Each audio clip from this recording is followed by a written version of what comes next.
Hello, അസ്സലാമലൈക്കും. ഇതെൻ്റെ first video ആണ്.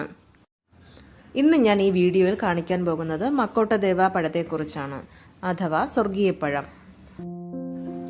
ഇതിന് വേറെയും വിശേഷണങ്ങളുണ്ട്. ഡ്രാക്ലോട്ട്, ദൈവത്തിന്റെ കിരീടം, മാനവരാശിയുടെ രക്ഷയ്ക്കായി സ്വർഗത്തിൽ നിന്നും കൊണ്ടുവന്ന പഴം എന്ന നിലയിൽ മക്കോട്ടദേവ പഴം അറിയപ്പെടുന്നു. ഇതാണ് മക്കോട്ടദേവ പഴത്തിന്റെ ചെടി. ഇത് നമ്മൾ വിത്തിട്ട് പൊടിപ്പിച്ചെടുക്കുകയാണ് ചെയ്തത്.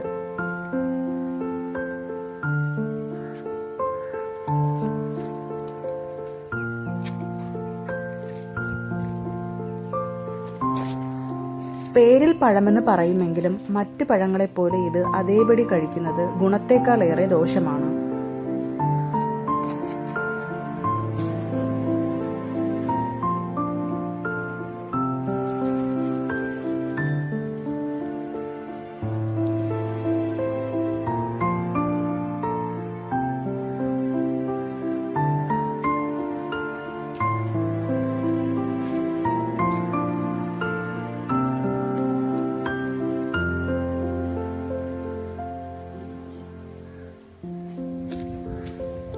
ഷുഗറിനും മറ്റൊരുപാട് അസുഖങ്ങൾക്കും ചുമന്നുപഴുത്ത മക്കോട്ടദേവ പഴത്തിന്റെ കുരു കളഞ്ഞ് തൊലി ഉണക്കി വെള്ളം തിളപ്പിച്ച് കുടിക്കുന്നതാണ് ഇതിന്റെ ഉപയോഗരീതി.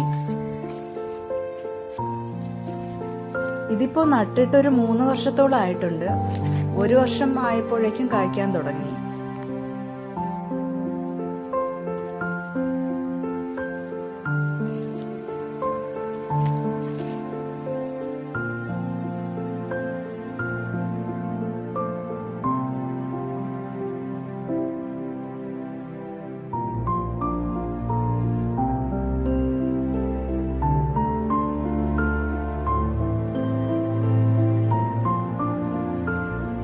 അപ്പോൾ ഇത്രയൊക്കെയുള്ളൂ മക്കോട്ടദേവ പഴത്തിന്റെ വിശേഷങ്ങൾ. ഇനി മറ്റൊരു വീഡിയോയിൽ കാണാം.